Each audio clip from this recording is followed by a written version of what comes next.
The Chargers just traded for a pass rusher. What are the Niners waiting for?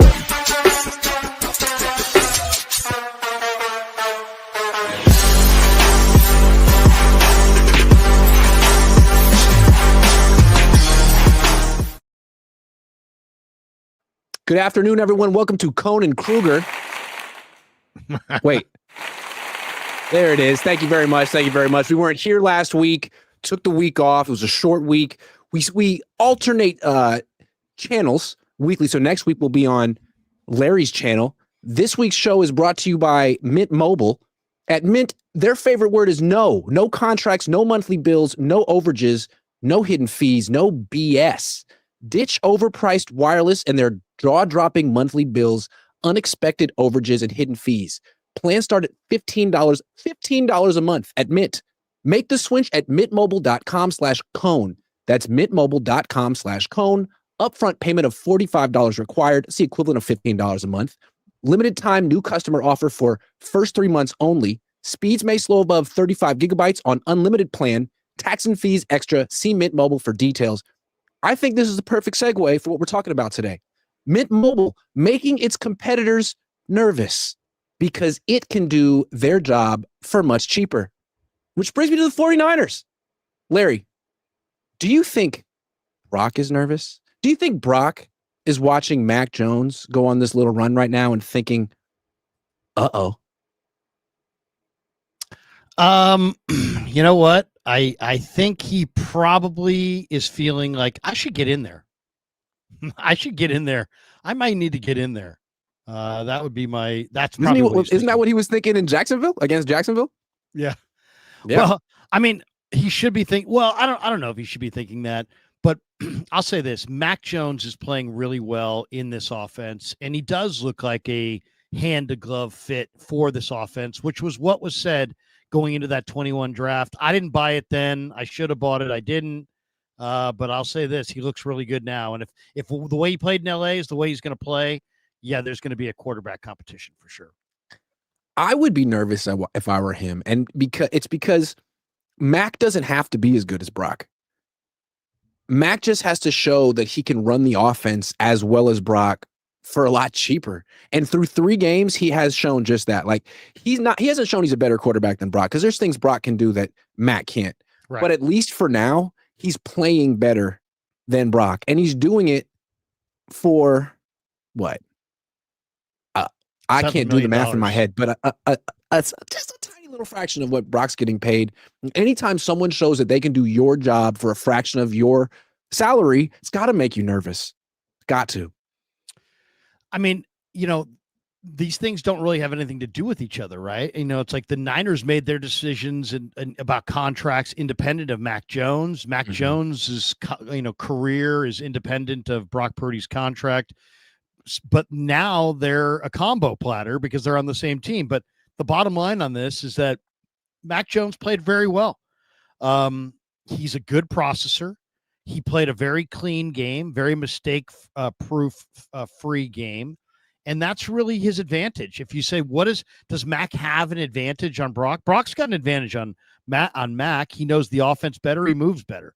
But Jones's advantage on Brock is that he doesn't take as many shots down the field outside the numbers as Brock does, but he's taken a better care of the football. And that's a vitally important thing in professional football, is that taking care of the ball. So I would say that's what Mac's got on Brock. He's taken better care of the ball. Yeah, and I think what's interesting is that this situation isn't going away. Like Mac signed through next season, and we know that the Niners made a big commitment to Brock Purdy, but they can get out of this contract relatively pain-free after next season. So it seems like these two quarterbacks are going to be linked. And if Brock gets injured, throws a bunch of picks, and everyone's going to, Mac will be waiting, and Mac will need to play well and stay healthy too. They could go back and forth. But at the end of 2026, it seems like the Niners will have a decision to make. Oh, it's going to be before that, Grant, because you're saying at the end of next year. And I understand exactly what you mean because they've got Mac under contract for next year. But don't you think after Mac, it looks to me like Mac's going to get an extended run here. We know Daniel Jones is the guy in Indy. These are reclamation project quarterbacks. I think when the league sees Daniel Jones do his thing, and if Mac continues to play the way he's playing, the 49ers are going to get a very attractive offer this offseason going into next year. And they're going to have to decide what's more important or what's more valuable, I guess. Mac, at $7 million for 26 and having a number 2 quarterback who you can win with, or whatever he's going to bring in trade. Or depending on how Mac does down the stretch, they could trade Brock, which again would make me nervous. I know Brock Purdy has a no trade clause in his contract, but if the Niners go with Mac, he would probably request a trade. So look, it's been 3 games, and I'm getting a little excited. We're getting ahead of ourselves. Yeah, things are happening. It's exciting, but things move fast in the NFL. I just feel like Brock, if he's sitting there, he's got nothing to do. He's got a bunch of idle moments. Maybe his mind wanders down into the future of the potential outcomes that he could be facing that are completely out of his control right now. The best news I've seen this week is when we went to practice on Monday, Brock Purdy was not practicing. If Brock Purdy's ever going to get right this year from that toe, he can't practice. He can't it's not just like, well, just don't play in the games and you'll be fine. No, you got to get him off his toe, off his feet, not at practice. And, it's going to kill him. I don't know how he's going to do it. He's such a competitive guy. He wants to be out there so bad. But I mean, if you're really going to shut him down for an extended period of time, and Brian Baldinger said it today. He said, hey man, I'd ride the hot hand. I would too. I'd go with Jones for the next month and I'd let that toe quiet down. But I mean, is Brock going to be on board with that? I mean, this is going to test people's patience, and the person most notably is Brock. Yeah, I mean, why did Brock play in that game against Jacksonville? He clearly wasn't 100% healthy. I think that's fair to say. Yeah. Either he rushed back or the team rushed him back or both. Is it because Mac won that surprising game against division rival Cardinals and Brock said, you know what, let's end this right now? Or was it the 49ers saying we can't beat the Jaguars without Brock? We will never know. But if Mac beats the Buccaneers this Sunday, my goodness, I think Brock's palms will get a little sweaty, just a little clammy. Yeah, I mean, I don't know what you think, and I don't know what you've said about this, but we, as you said, we don't have the answers. Mm-hmm. But if you ask me, what do I think happened? I think Brock played himself, and John and Kyle said, okay. I don't think they said, get out there. I think he said, I want to get out there. I want to lead my team. I want to be the guy. And I don't think it was a smart decision on his part. I think he needs to rest, and that's not what he wants to do right now. But I think his body's betraying him. All right, let me ask you this. We've seen 3 games with Mac on the 49ers. He's done well so far. It's been 3 games. But if you had to point to one thing that he's doing or he's done in these 3 games that's been the most impressive thing to you, what would you say that is? Well, you can say, hey, this guy's a good processor, but to see it, I think is really his most impressive trait. Because there's guys that are bigger, guys that move better, guys that have better arms. But it's it's what he has. He has the same trait that Brock has. They're great processors. They get to the back of their, the top of the drop. They put their foot in the ground. They know what they're going to do. They're not surveying the field at that point. They know what they're going to do. And Jones knows what he's going to do. He's playing on time. He's playing smart. I thought he showed good, plenty of arm strength to make plays down the field outside the numbers. And yet he's not quite, he's not as aggressive as Brock. He's more of a take what the defense gives you. But I like that. I like his processing ability and how decisive he is. So many of the throws are underneath throws, but if a guy's going to be real decisive at the top of his drop and he's going to throw short, man, I mean, a lot of times he's gotten himself into a good rhythm. Grant, on the toughest days. I mean, we saw Mac Jones get into a good rhythm on the joint practice day against Denver.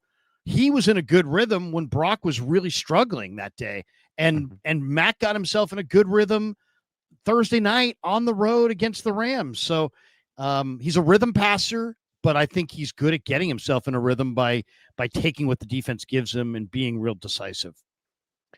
I find it impressive that he's only thrown one pick in 129 pass attempts. Now, Yeah. Alex Smith used to do stuff like that, but Mac Jones isn't playing like Alex Smith. No offense to Alex. Alex used to be overly cautious and careful. Whereas I think Mac's letting it fly. I think he's throwing with anticipation where Alex didn't. That's very impressive to me. I think the other thing that's impressive is how quickly he's getting the ball out of his hands. Jimmy used to do that, but with Jimmy, it felt like he was just throwing to his first read regardless. And if the guy was open, he'd throw a pick and look at Kyle like, you said he was going to be open. It really seems like Mac is processing and going through multiple reads, but still managing to get the ball out of his hands in about 2.5 seconds on average most of the time, which is refreshing because Brock really doesn't do that as much anymore. When he does that, he's great. I have the numbers this year. His splits are ridiculous. When he gets rid of the ball in 2.5 seconds or less, his quarterback rating is like 128, 3 touchdowns, no picks. When he holds it longer this year, 1 touchdown, 4 picks. And I'm thinking maybe 2-3 injuries. It seems like bad things are happening the longer he holds the ball. I don't know if he's trying to be Josh Allen or Lamar Jackson, but he's literally holding the ball longer than them. And I think last year we noticed it and said, why? And thought, well, people aren't open. He's forced to do this. Now Mac is showing people that he's not forced to do this. And I think it's putting a little bit of pressure on Brock to play like Mac.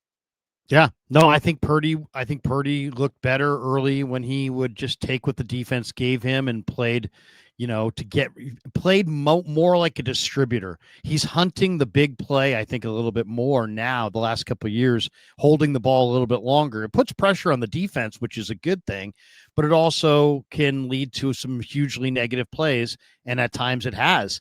The one thing from watching the JT O'Sullivan breakdown of Mac Jones against the Rams, I thought the one observation that he had that was genius was that he said that Jones is doing a nice job all throughout that game at having his feet lined up to his first read. So quick tennis player. Yeah, I mean, exactly. And his feet were lined up to his first read. So he's like he's not committing to his first read, but he's literally doing everything except for releasing the ball. And then if it's there, he's releasing it. So I think Brock is holding the ball a little bit more. I think that can be to his advantage at times, but it's all harder to get in a rhythm when you hold the ball longer and move around and create. It was more difficult for the Niners in the 90s to get into a rhythm with Steve Young than it was with Joe Montana. Why? Because Joe was in the pocket. You kind of knew where he was going to operate from. And, we're Young and now Purdy, move around a little bit. And it's not a negative necessarily, but it can be.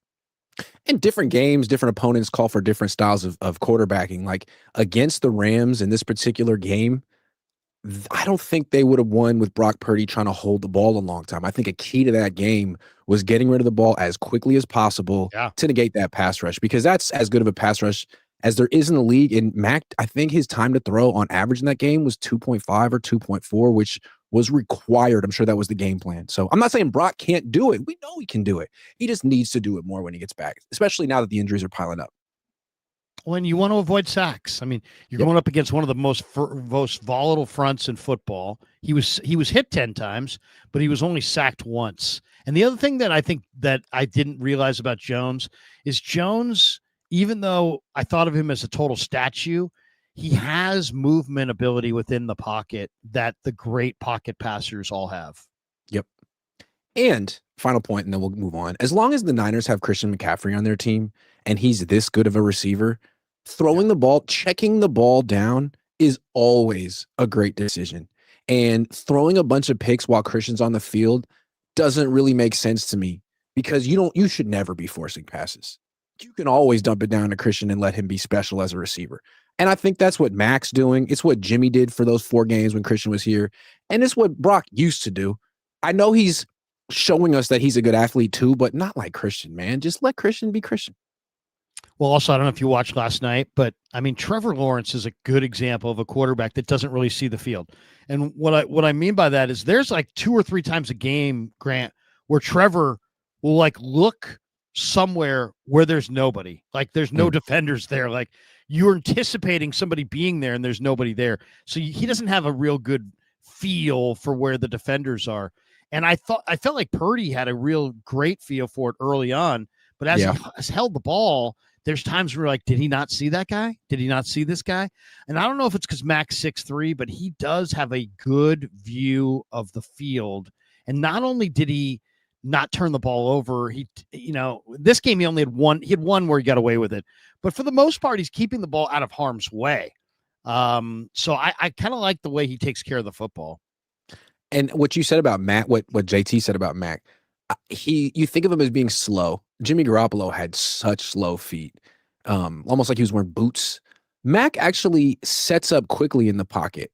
He gets his feet underneath him quickly, like a tennis player. Because if you ever watched a tennis player, they're constantly reshuffling their feet so they're in position to hit the forehand or the backhand when the ball gets on them really, really quickly.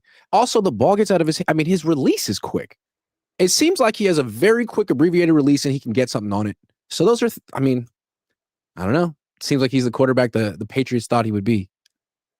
I mean, he looks good. I would say, now granted, I think part of why he looks good is Shanahan's had some great calls, and CMC is an amazing player. So he's playing with better talent and a better supporting cast just with those two guys alone. Imagine what he would be if the 49ers could actually really pass protect and really, be a really strong line that could had a real strong running game, and you weren't in third and long a lot. I mean, this guy threw it 39 times, 41 times. I mean, it's not like they're running the ball and leaning very little on him. They're basically saying, Mac, carry us through these games, even on the road. Yeah, SRT Unk 415 says, I want to see Mac with a legit run game. Yeah. I'd like to see Mac with George Kittle. Yes. Ayuk. I mean, there's a lot more out there. Delvin Thomas says, Grant Cohn, did you wake up with your hair that way? Why? Oh, did I? Yeah. I don't know. I'm trying to grow it out a little bit. It's a little, probably need to shampoo it or something. I'm going back and forth. I don't know what to do with it. Okay. I have a question for you. So the Niners are 4-1. They've pulled out some really impressive wins. They've beaten the Rams. They've beaten the Cardinals. Excuse me. Yes, they beat the Cardinals. They've beaten the Rams. They've beaten the Seahawks. I'm not sure the Niners are better than either team, but they've beaten them, and that's important. But what I want to ask you is, if you had to set up a power ranking in the NFC, where would you put the Niners? And I know you're not prepared for this question, but like, what tier are they in? Because they're currently the number 1 seed in the NFC. Yeah, and they're not the best team in the NFC. I mean, I think there's potential there. Yeah. I mean, there's a lot of everything evolves, right? Like if IU comes back, he's awesome. I mean, they're going to get better. If the Kittle comes back, he's awesome. They're going to get better. But I think they're the fourth team. I think that, I would probably have Philly 1, but some people could have Detroit 1. But I think those two are 1, 2. And then I would put Tampa next, and then I would put the Niners. I think I like the Niners more than Green Bay. I like the Niners more than the Rams, more than the Seahawks, more than the Commanders. But as far as NFC, I think it's Detroit, and it's Philly, and it's Tampa. I mean, Tampa is lost a ton of guys, really good players. A lot of their best players have been lost to injury. But Baker's playing like the MVP of the league. They drafted this Emeka Egbuka, who's not just one of the best rookies in the league, he's one of the best players in the league.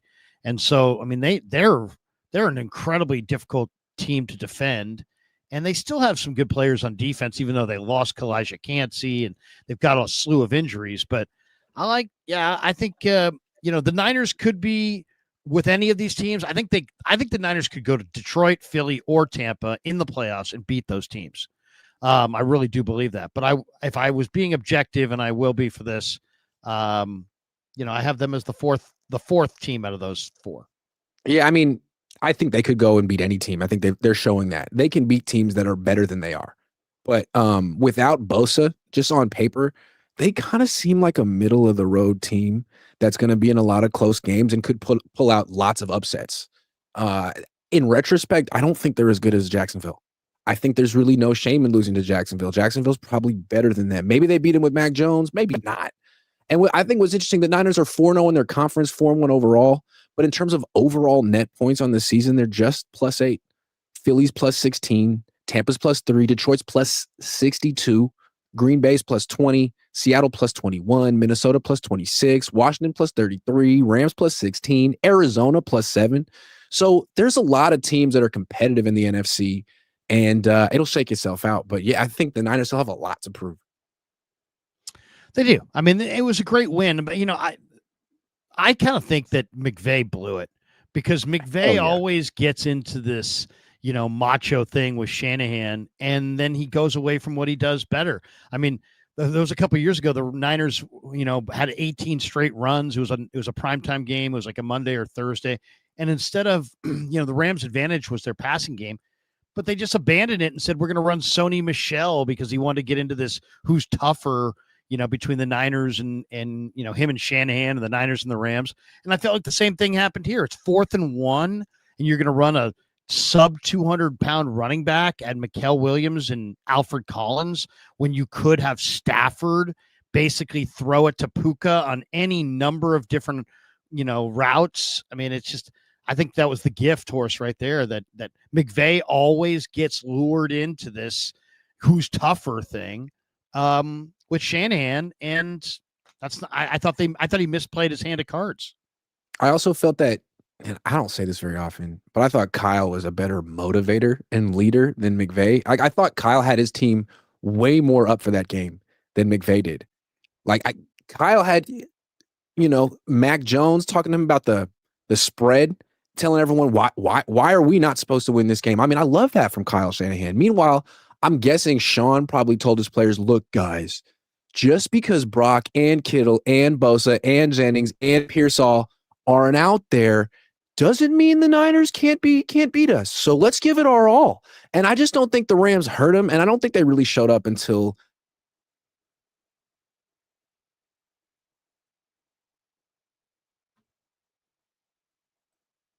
Uh-oh.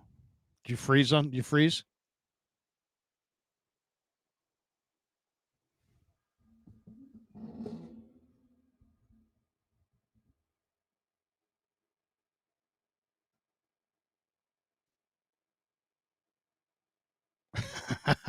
Hold on, I'm back.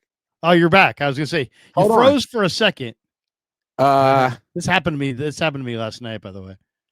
I froze just for a second. I got kicked out of my own stream. Only to find my way back in. Yeah, the streaming in the heat. There we go. Well, Grant will be back. But I mean, we were talking about the 49ers and the quarterbacks. I mean, I don't think they've got a quarterback issue, but they have 2 quarterbacks they can play. And will it become an issue? Well, it'll become an issue if Brock continues to miss games because of injury. There we go. And if Matt continues to play well in his place. How about that? Oh, gosh. I think there was just too much hot takes going on. The hotness of the takes just overloaded the circuits. There you go.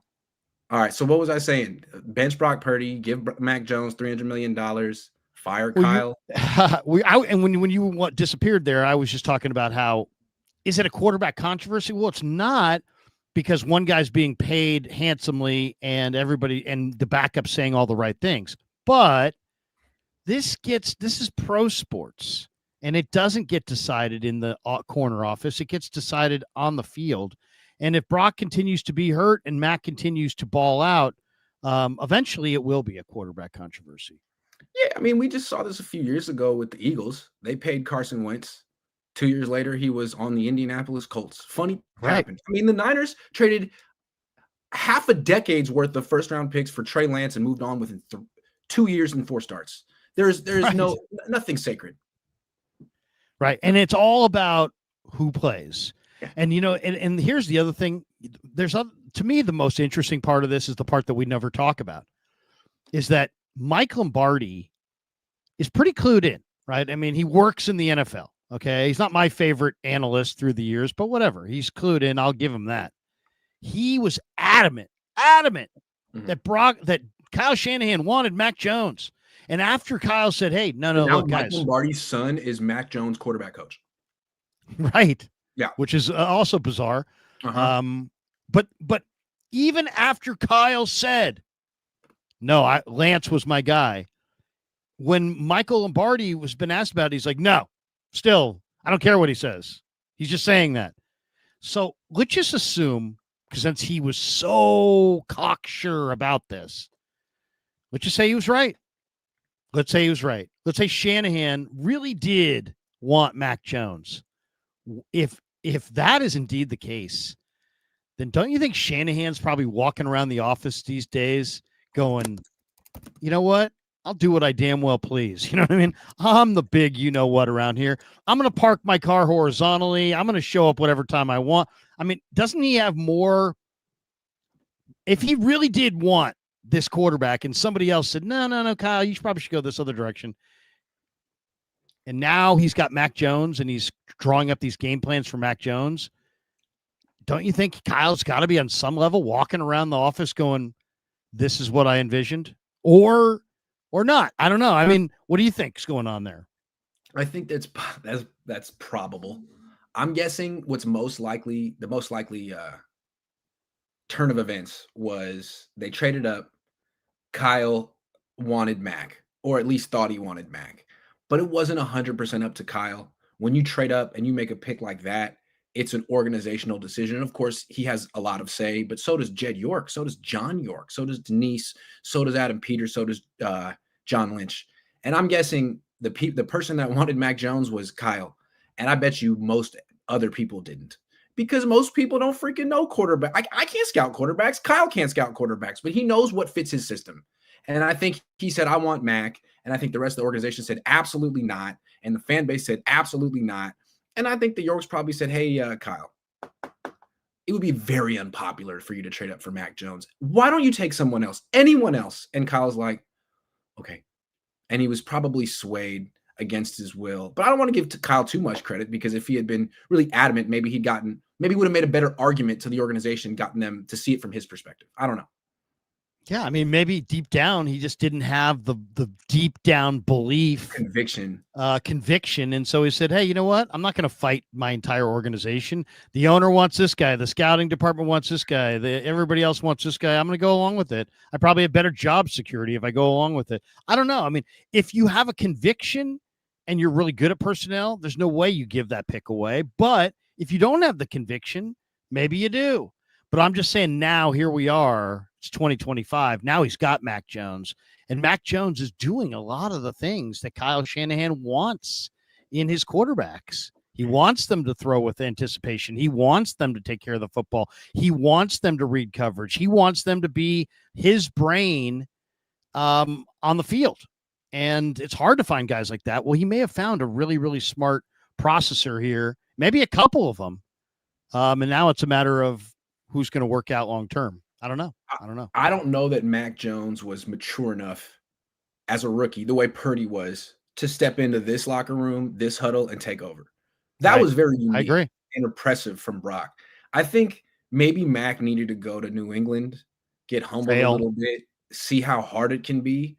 Because now it seems like he can lead this team. They accept him in the locker room. They accept him in the huddle in a way they never accepted Trey Lance. And his leadership is effective at 26 after going through what he went through. So maybe it's amazing. They needed to take this route. You know, to that end, there was a play in this thing that JT O'Sullivan highlighted. It was the play there he threw a slant to Bourne, and Bourne just flat out dropped it. It was like Bourne's only drop of the night. And he's like, look at the film. Look at Mac. Instead of, doing one of these or like Rodgers does or one of those, he ran to Bourne to like high five him and lift him off the ground to be like, hey, you'll get the next one. You'll get the next one. And it's like, that sounds kind of like hokey high school Harry stuff, but it ain't. And that's, leadership is a tough thing. And it looks like this guy, believe it or not, is asserting some leadership as a backup quarterback on a team that doesn't know him that well. It's impressive.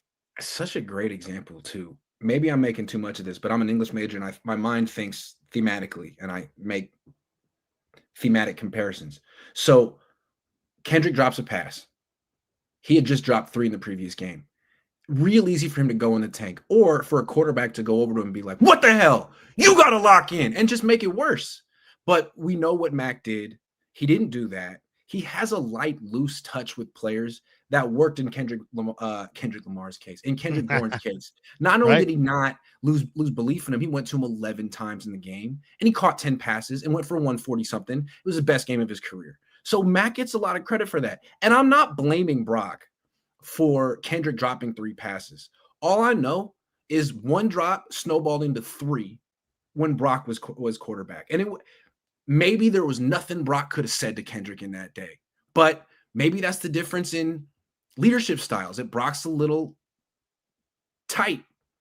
Or maybe that's the wrong word. I don't know. I don't even think it's I don't even think it's a negative on one or the other. I just think it for Mac Jones, who wasn't here until the summer and doesn't really have a relationship with too many of these guys. Now he does have one with Bourne that predates this, right? It goes back to New England. But I mean, it's tough to walk into another guy's huddle and kind of take it over and do it without, it's not, he's doing and saying all the right things. When he's asked about it, he's like, hey man, this is Mac's team. I brought here to be the backup. But then if you talk to the other players, they're like, you know what? There's a cockiness, there's a swagger, there's a a confidence about Jones that, he's not thinking himself as like, oh shucks, I'm lucky to be here. He's like, hey, I'm going to seize the moment and let's do this. So they're in a very fortunate position. They have an incredible, whoever's decision it was on the Niners side, if it was, to make it a 2-year deal instead of a 1-year deal, that guy probably deserves a raise because they either have a $7 million bargain for 26 or they have a very coveted trade piece. And some people have speculated to me in the last 24 hours that they would wind up trading a high day 2 pick, maybe for Trey Hendrickson, and then trading Mac Jones in the offseason to regain that pick back. Yeah. Well, if Brock Purdy comes back and plays well, that's certainly an option. It's Nick for real says, how many yards will Baker bake Siegel for? Oof. Siegel, Stout, Winters all got roasted in this last game. Mustafa maybe coming back. Robert Wood says, when you sang Return to the Mac, it was second to none. I do like Brock, not a fan of the interceptions. I'd like to continue to see what Mac can do. And you will, because Brock is injured. All right, let's do some prize picks. Let me get them on the screen. They don't know who the Niners quarterback is going to be. There it is. Hold on. They don't know who the Niners quarterback is going to be. So if you go to passing yards, they don't have anyone. You go to receiving yards, they're a little leery. So why don't we just go with what they got? Let's start with Baker, 231.5 passing yards. That seems like a very low number. What do you think? Oh, Grant, if you take out his game log, and I was looking at it this morning, he's gone from 150 to 210 to 230 to 270 to 370. I mean, every single game he's thrown for more yards. I would say if the Niners, they will be lucky if he doesn't throw for over 300 yards. I say for sure more. I feel like these are two teams that defend the run better than they defend the pass. Vita Vea, Alfred Collins, but the actual edge rushers, who are they?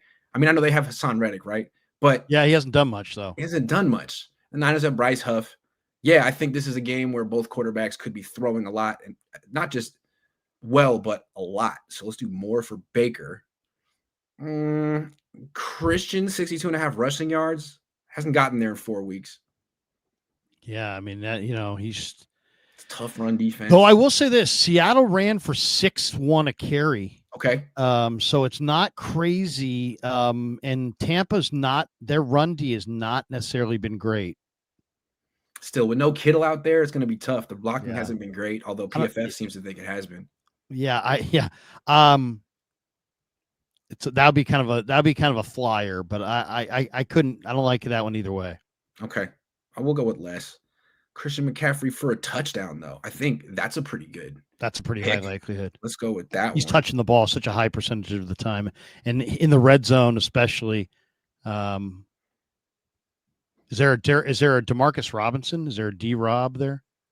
Let's see. Yeah, just anytime touchdown. I like him to get in the end zone too. I think Robinson is going to be a real factor in the red zone because he's really good against man coverage. Teams have been manning up the Niners in the red zone a lot. And then also he's great on these little rub routes and these little stop routes. And I think he's going to be a very effective red zone receiver. I also kind of get the feeling that they're going to keep going to Kendrick Bourne as long as Mac Jones is here. Because they have a connection and it's working. What's the receptions? If there's a receptions on Kendrick Bourne, I would definitely want to go over. They don't have much Niner stuff right now, unfortunately. What do you think about a touchdown for Jake Tonjes? I like it. What do you think of Tonjes? Well, I mean, like on the play that Ton just scored the touchdown on, I mean, if you could see that play from the all-22, I mean, the gravity of Christian McCaffrey, it's unbelievable, Grant. The Shanahan put McCaffrey in motion pre-snap, and both the middle linebacker and the right outside linebacker both went with him. And Tongus just basically little slant, and there was no inside defender. There was so much room there, and Mac just tossed it to him. It was one of the easiest pass plays of the day. So the gravity of McCaffrey says, yes, Tongus is going to get some looks in the red zone because he's very sure-handed. He is. He's a good route runner, too. They've been going to him in volume. 10 targets last game. All right, last one. Rashad White filling in for Bucky Irving. 51.5 rushing yards. Last against Seattle went for 41. I don't like that one, but is there receiving yards on him? There is 23.5. Yeah, I like the receiving yards. Yeah, because he's a good Rashad White's a terrific receiver. Yeah, receiver. That's what I meant to say. Okay, let's lock it in. Those are 5, so I'll flex it just to be careful because, probability of getting all 5 correct is not the greatest, but flex it. That gives you options. I'm submitting. Download PrizePicks today. Play $5, get 50 instantly in lineups when you use promo code COHN. All right, wait. There it is. All right. So here's the big question of the day. Chargers have made a move. The Chargers are injured. The Niners are injured. The Chargers traded for an edge rusher. The Niners need an edge rusher. Who would you say is now the most realistic trade target for the Niners, given the fact that the Bengals just traded for Joe Flacco and don't seem to be throwing in the towel just yet? Well, yeah, I mean, the Bengals would be the team that I would want to call, right? Because they have Trey Hendrickson and they also have Miles Murphy. And Murphy's a great athlete, and he's a big-bodied guy. And the Niners like bigger defensive ends. So I really like what Cincinnati has. So I'd like to call Cincinnati. To me, New Orleans makes a lot of sense. I mean, I think Granderson's from Oakland. Carl Granderson is an Oakland guy, so I think, or maybe he's a Sacramento guy. I think he's a Sacramento guy. Excuse me. He's a Sacramento guy. I know every single person that lives in Oakland. He's a NorCal guy. He went to Grant High School in Sac. And so I like Granderson and I like Gottschalk, and I think the 49ers could really use 2 players up front. One more run defender would be great. One more edge rusher would be great. I like that. I like that idea. I like going to New Orleans for Granderson and Gottschalk. If they could get Trey Hendrickson, that would be great, but it would be tricky. You'd have to trade a 2nd-round pick, and then you'd probably have to trade Nick Bosa next year, and you could do all of that. You have to give this guy a huge extension, but I think they could also get by. Their defense is good right now. If they could get like another Bryce Huff, a guy that you don't really want starting and is kind of a one-trick pony, but he does give you some pressure off the edge. That's all they need. That's all they need. They don't need a 3-down player whatsoever. So I don't know who that guy is, but they should be able to find that player for $7-8 million. Arden Key, is he that kind of a player? I'd like more of an edge rusher, although any pass rusher would help, but it seems like he would be cutting into Michael's playing time role. It's really difficult because I don't think there's going to be that many sellers. I mean, if you literally looked around, who's going to sell? Nobody in the NFC West is going to sell. If they are, they're not going to sell to the Niners. So take out the NFC West, take out the AFC West, because then none of those teams are going to sell except for the Raiders, and Mark Davis wouldn't sell to the Niners. So you can take out those 8 teams. And then the AFC South, Colts, Jags, Texans aren't selling. So it's maybe Tennessee. They have Arden Key. I'll tell you, the Jeffrey Simmons idea, I mean, that seems so unattainable. I'd rather have Jeffrey Simmons than Hendrickson. I mean, Jeffrey Simmons is just an absolute monster inside, and you can rush him off the edge. He's like a Chris Jones. I mean, he literally is the closest thing in the NFL there is to Chris Jones. So I would definitely go knocking on their door, but I think and then, Tampa, Falcons, they're not going to sell. So maybe Panthers, Saints. Panthers don't have tons. Vikings, Packers, Lions, Bears. I don't see those teams selling, even though maybe one should. Steelers, Browns, Bengals, Ravens. I mean, the Ravens are the interesting team because they sold Oweh today to the Chargers. So maybe they're open for business. But Maybe Miami with Jalen Phillips. Maybe the Jets with 2 or 3 guys.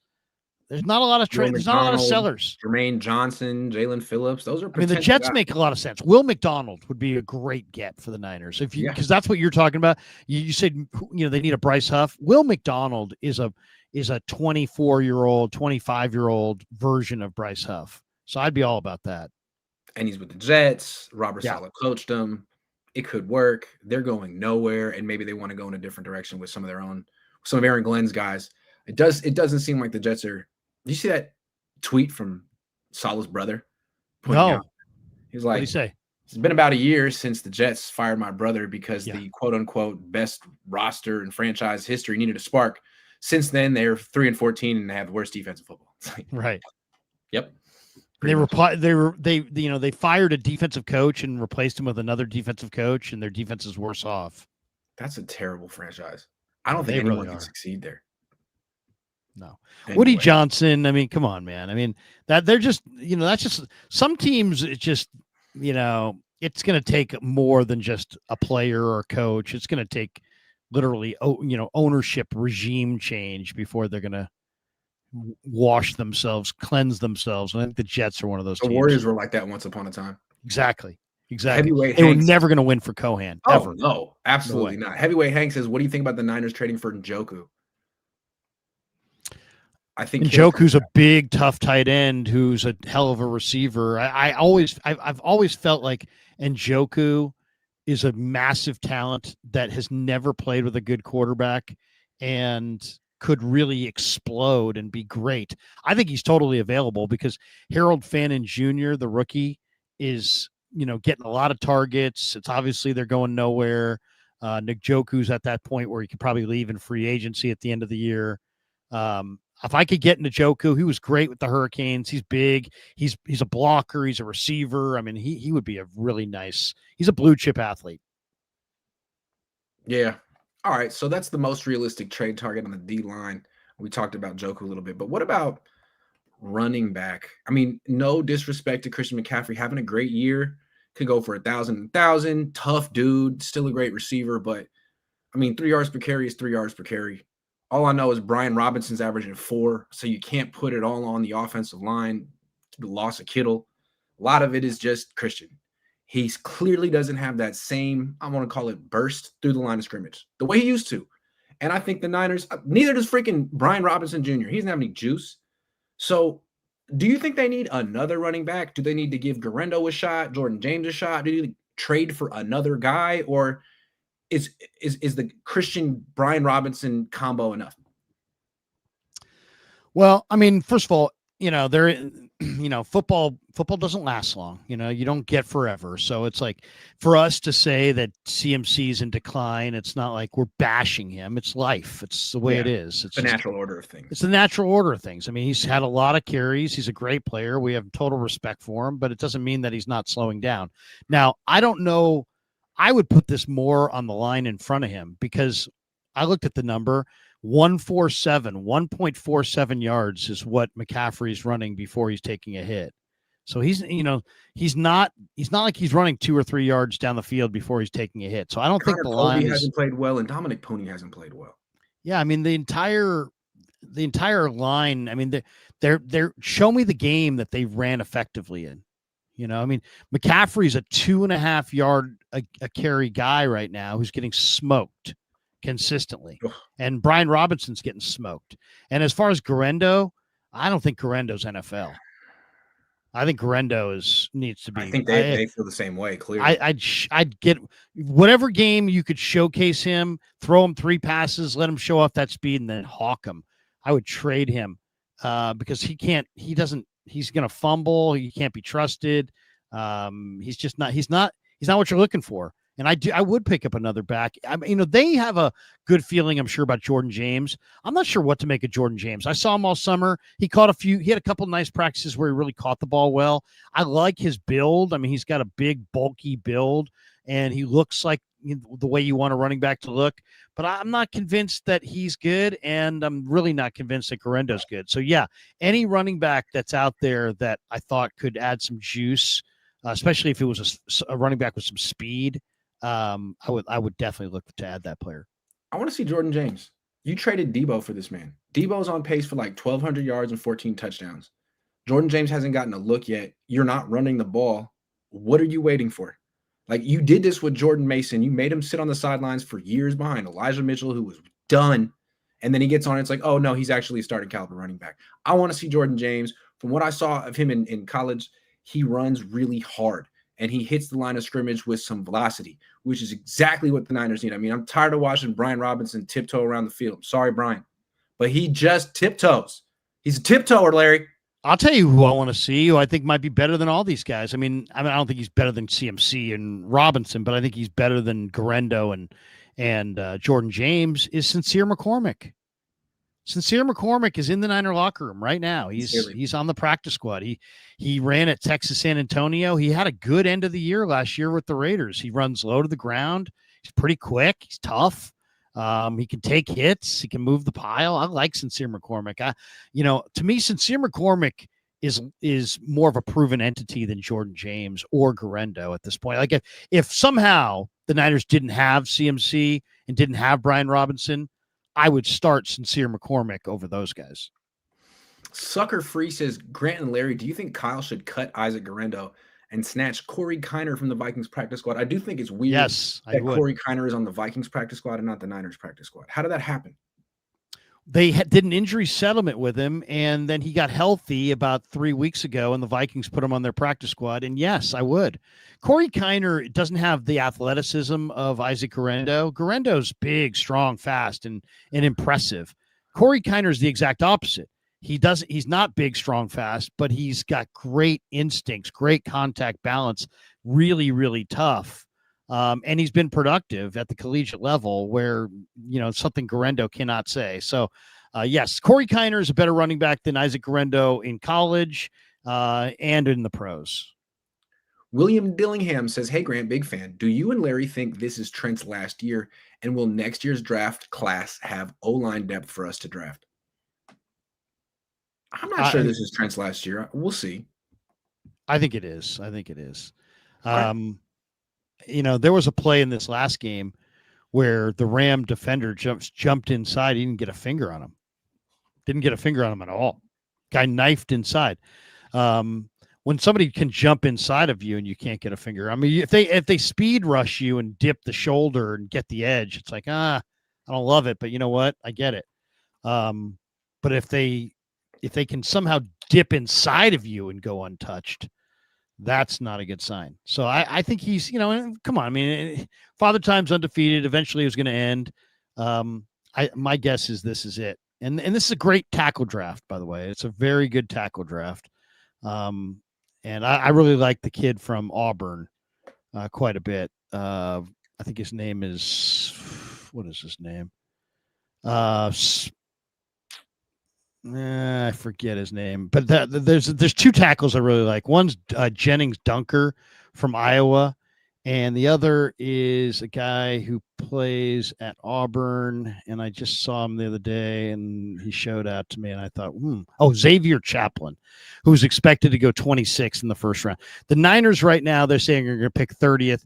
This guy, Xavier Chaplin, go watch this guy, 6'7", 340 pounds. He's a really, really good offensive line prospect. As far as Trent goes, he's definitely not the player he was a couple of years ago, but he's still the highest graded player on the offense, according to Pro Football Focus. And he has a lot of money he can still make if he wants to keep playing. I don't know if he cares about money anymore. He's already a Hall of Famer. He might stick around if he thinks the Niners have a chance to win a Super Bowl. So that's where Mac Jones and Brock Purdy come in. I want to ask about Alfred Collins. When we saw him for the first time in training camp, he looked, at least to me, flat out awful. Like the worst defensive tackle on the team. Now, I mean, he might be the most improved rookie.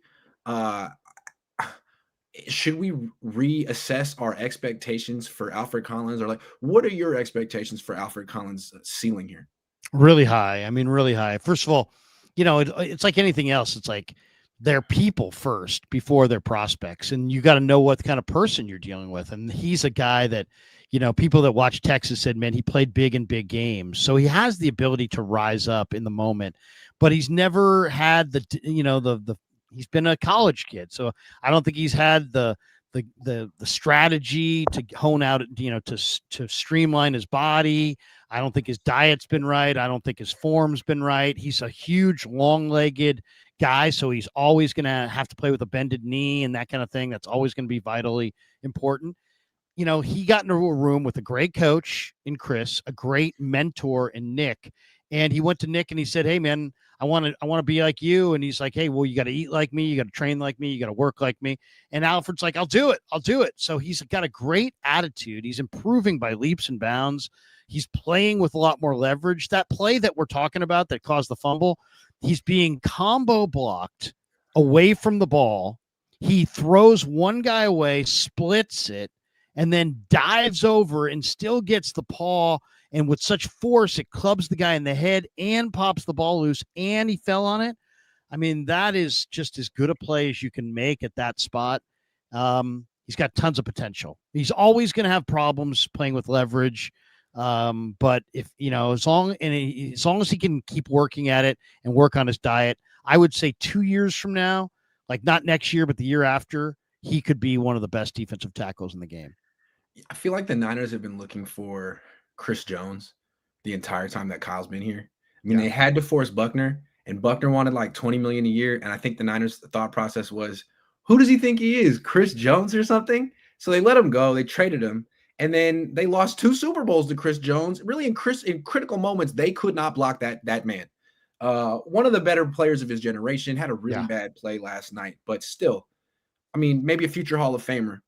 I think when Collins came out, some people compared him to Chris Jones in terms of his frame and athleticism. The Niners even gave him Chris Jones' number, 95. I don't know that is going to be the highest paid defensive player on the team or in the league, but if you squint really hard, you can kind of see it. He's big. I mean, Chris Jones has a ferocity and an anger and that's just more. This guy's much friendlier and nicer, more adjusted. I mean, he punched that guy in the face, Larry. Yeah, that was not nice. It was not nice. It's quite violent. He's got a violent side to him, but Chris Jones is an absolute beast. But I will say this. I mean, Chris Jones plays so freaking hard. That's where, they tried for the Chris Jones thought with Hargrave, and they paid him a ton of money. It just didn't get that kind of an impact. I kind of think Simmons is a Chris Jones. I mean, they both played at Mississippi State. They're both super gigantic war daddies who can play defensive end. They can play defensive tackle. They're scheme versatile. They're pass rushers. And they're also just like on fire. Like, a guy like those two guys are just like, they're like the emotional leaders too. So, man, if I could get Simmons out of Tennessee, man, I think I would. That's the thing with Chris Jones. He was sort of a late bloomer. I mean, he's a first-round pick, hell of an athlete. But as a pass rusher, he never had more than 3 sacks in a season in college. And then with the Chiefs, his first year, he had 2 sacks. Second year, 6.5. Third year, 15.5. So I don't know if Alfred Collins will make it there, but it does seem like of all the rookies, he has improved the quickest, the most. He looks great. And if you'd said to me in July, Alfred Collins would be the guy between Mikel and CJ and Alfred that would like really rise up in the next 6 weeks or few months or whatever, I would have said no way, because he looked so much like a fish out of water. But yeah, Collins is just he's gigantic. He's tough. He's hard to uproot out of there. All right. Some players did really well against the Rams. Others didn't. D Winters was one of the others. I don't know what the Rams saw on film, because Winters had been having a really nice season. It's his first year as a real starter, and the Rams went after him relentlessly from the beginning of the game till the end. He gave up like 8 catches and 2 touchdowns, and it wasn't that he was like close. He was like out of the frame sometimes, with Fred Warner being like, dude, do you think the Niners should bench D Winters? Is it time to get a look at Nick Martin? Should they move Jair Brown over to being the nickel linebacker next to Fred? And what do you think they should do here? Well, I think the first step is you got to make Nick Martin active. Yeah. Right. He hasn't even been active on any of the game days. So first, I think you got to do that, which means you're going to have to tell Curtis Robinson or Gilmore or one of those guys that, that they're not going to be up. So you got to feel good about him on special teams. So he's got to be suitable on special teams in the eyes of Brant Boyer, I think, to kind of check that box to get him on the field. But then, yeah, once you get him active on game day, then if you don't like what you're seeing from D Winters in a series, you could throw Nick out there. I mean, he's such an impact speed guy. His speed and athleticism are so off the charts. It feels like you're not really suiting up your best players. And I understand that Curtis Robinson and Gilmore and these. I mean, I understand these guys are known special teamers, and that's the role that's available. But they're also, D Winters could go down, and then those guys would have to go in. And I would rather have Nick Martin going in that situation than those two guys. So there's trade-offs either way. I'd like to see Nick Martin get active, though, one of these games pretty soon.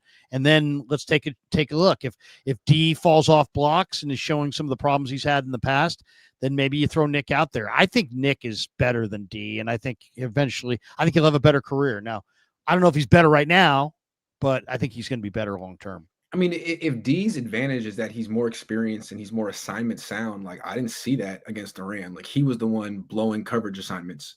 And I just feel like while he's been solid early in the season, he's been up and down throughout his career. And frankly, no one's scared of D Winters. And what's kind of disconcerting is that the Rams were like not only not scared of him, they circled him all week and went after him and made him a liability. So yeah, I would like to see what Nick Martin can do because he looks like a guy who is extremely violent and is going to hurt people. And I think this defense needs that. Well, and also, I mean, what aren't the Niners doing well on defense? They're not taking the ball away enough. And I think Nick Martin has the ability to take the ball away with some of those starching hits and some of that impact speed.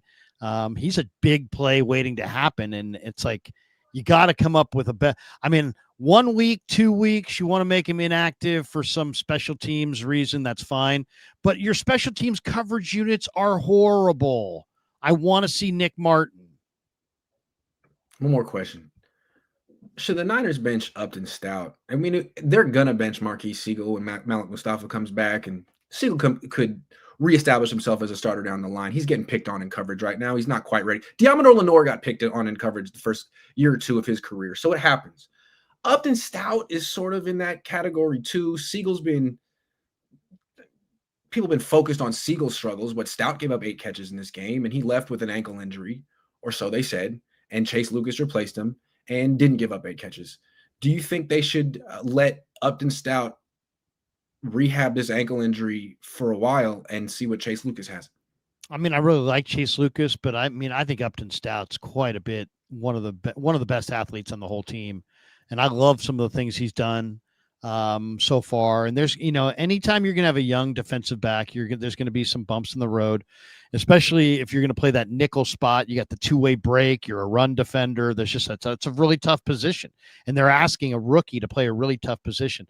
I think he's playing well. I'll take the good and the bad. I think there's going to be significant market improvement as the year goes on. This is a difference-making player. That PI call that he got before he made the pick, that was kind of could have gone either way. I mean, he's just an impact guy with impact movement ability and toughness. To me, I'm not taking him off the field. Okay, that's reasonable. And I'm not arguing with you. That being said, I'd have a quick hook, and I could always say it's his ankle because I like Chase Lucas a lot, and he's not old, and I think that he might be an impact player too. He certainly was in the preseason. He was one of the first guys in on the tackle on that final play against the Rams. I think he's really good.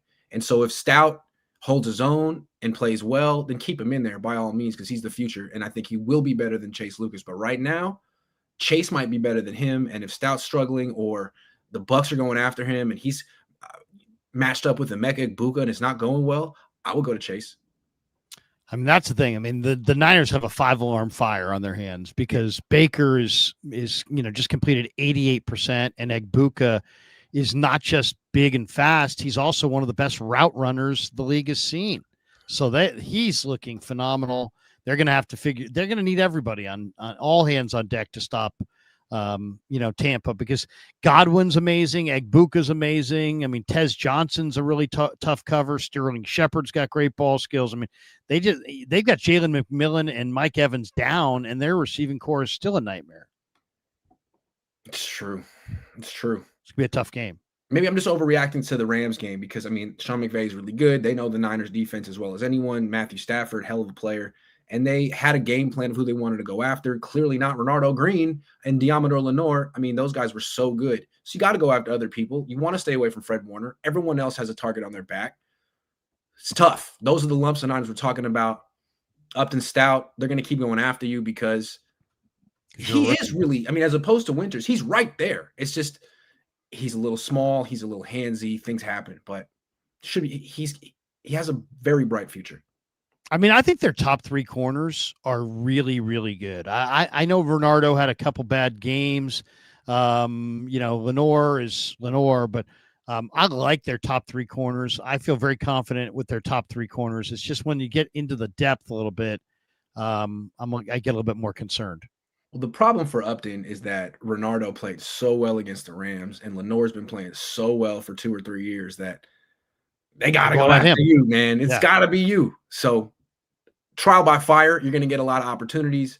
It's just that last week it was Stafford, and this week it's Baker. I mean, it's the week after we Michael Penix. He could do all right in that one, but this is going to be a tough one. Upton. This is that Atlanta game is going to be tough too. If remember this, what game did the Niners look the worst the last few years? It was that Cincinnati home game. Why do they look so bad? Because they were like minus 13 in rest differential. I think that sets up for Atlanta as well. I think they have the bye week. I think Atlanta's going to roll in fully rested. So that's going to be a tough game. No, actually, I think Atlanta's coming not off the bye week right now, and I know that because Kyle Pitts is on my fantasy team. Sorry. Okay, so when do they play this week? I thought they had a rest advantage. Maybe it's they just had their bye week this week. They didn't play this Sunday. So they play. Do they play Thursday? I'm not sure when they. Let's see.